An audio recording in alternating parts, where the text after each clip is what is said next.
বন্ধুরা আসসালামু আলাইকুম, কেমন আছেন সবাই? আশা করি ভালো আছেন। তো আজকে আব্বু আসার টাইমে বড় একটা রুই মাছ নিয়ে আসলো। এখন এটাকে কাটাকুটা হবে, তারপর পরে প্রসেসিংটা আপনাদের সাথে শেয়ার করব। এটা আমাদের মাছটা কাটাকুটা হয়ে গিয়েছে। তো রান্নার সময় এটার পুরো প্রসেসিংটা দেখাবো আপনাদেরকে।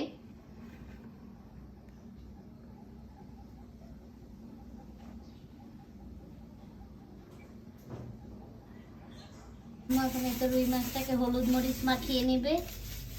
রুই মাছটাকে হলুদ মরিচ মাখাবে। এখন আগে লবণ দিয়ে দিচ্ছে সবার ফার্স্টে,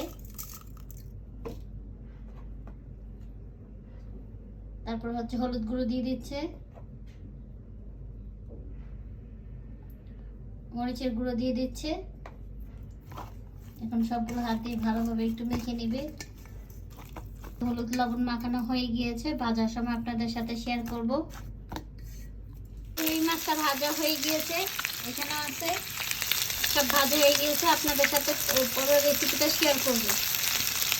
এখন গরু মাংসটা কষিয়ে নিচ্ছে। এই তো মাশাআল্লাহ কি সুন্দর কালার আসছে। পুরো হয়ে যাওয়ার পর তারপর আপনাদের সাথে শেয়ার করব।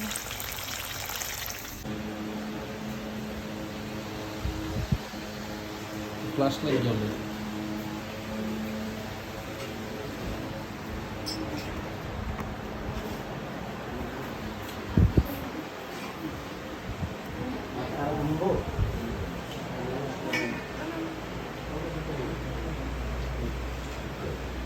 আপনি এসে আয়না